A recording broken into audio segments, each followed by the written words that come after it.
What's going on, everyone?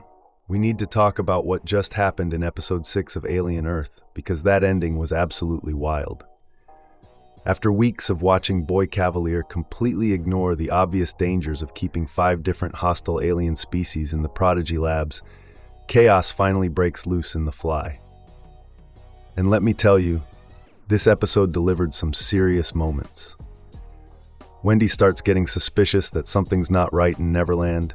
We see 2 alien species team up against one unlucky character, and Slightly finally manages to get a face hugger to Morrow. But there are 2 scenes from this episode that are going to stick with viewers long after the credits roll. So in this week's episode, we've got Boy Kavalier going head-to-head with his rival Yutani. There's this incredibly tense elevator scene between Morrow and Kirsh, and Wendy discovers that the makers have completely wiped poor Nibs' memory. Meanwhile, Hermit is making some major moves to free his sister from Prodigy's control.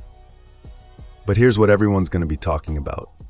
We watch 2 aliens work together to take down Toodles, or Isaac as he likes to be called, and then Slightly uses all that chaos as cover to deliver a face hugger to poor Arthur Sylvia. Now, Isaac's death is really important here because it shows us just how intelligent the Eye Midge actually is, and it reveals that the Fly, which seemed pretty harmless before, is actually a massive threat to both the hybrid and synthetic characters on the show. And because Arthur Sylvia jumps in to try and save Isaac, Slightly gets the perfect opportunity to save his own family by getting that face hugger to Morrow. But let's talk about what actually happened to poor Isaac. What was really going on in that scene? Which alien is actually responsible for killing the hybrid?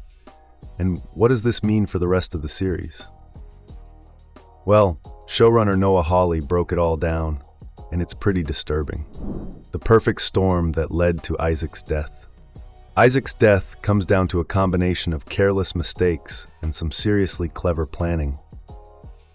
When Kirsh steps away from his duties, he asks Isaac, who's always been science-minded, to check on the aliens. The aging synthetic even tells Curly, who's another top student in the group, to work alongside Isaac. But here's the problem. Isaac doesn't follow those instructions. Instead, he decides to handle feeding these extremely dangerous creatures all by himself, and he lies to Curly about it. By doing this, he basically seals his own fate. Noah Hawley explained just how twisted this scene really is. I sat down and I wrote what is probably the most disturbing scene that people will see on television this year. With the sheep. I had the sheep, which isn't a malicious creature by design, is it? And it's funny, isn't that right? Because it resembles a bad sheep. Goats, we understand the history of goats is demonic. I couldn't help but believe that the sheep, who aren't famed for their intelligence, were some sort of mastermind. So here's what happens. Isaac is at the lab and accidentally breaks the Fly's feeder drawer. He figures it's no big deal. He can just open the pen and feed this mysterious alien himself. After all, he's a hybrid, he's premium, he should be safe from harm, right? But the incredibly intelligent Eye Midge is watching everything unfold. It transforms into a sheep and starts making its move. As Hawley put it, it's watching, it knows cause and effect, and in the end, Isaac is killed because the sheep saw an opportunity and seized it. You start to understand that this isn't just animal smart. Perhaps this is a consciousness that has the capacity to truly take over. The eye, now in sheep form, starts ramming into the glass enclosures, which completely startles Isaac.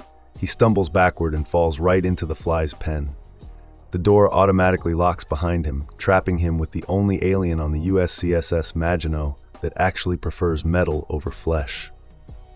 The episode's titular Fly finally emerges from its cocoon and does something nobody expected. It devours Isaac's supposedly indestructible skin. Why this death changes everything. This scene is crucial because it establishes that these hybrids aren't actually immortal. As Hawley explained, a threat level must exist. These hybrids can't truly be immortal. Among these creatures, there must be a natural predator for them. He continued, I would say that a viewer might not have realized that one of these creatures would pose a threat to either the androids or the hybrids. Considering that the xenomorph is a major character, and these other creatures obviously have designs on biological life. This has been Hawley's plan all along. He's repeatedly said that one of the main reasons he wanted the Maginot to carry 5 different species was to recreate that terrifying sense of discovery that audiences felt watching the original Alien film. He wants to keep both viewers and the characters on their toes, especially since we already know everything about the xenomorph's life cycle. As he puts it, Alien is so much about the gruesome discovery process of the life cycle of these creatures and what they eat and how they reproduce and all of that. So, I would say that if you haven't seen one of these creatures eat or reproduce yet, we still have things to show you, right? And in poor Isaac's case, the fly definitely had something to show him. What did you think of that shocking death scene? Let me know in the comments below, and if you enjoyed this breakdown, make sure to hit that like button and subscribe for more.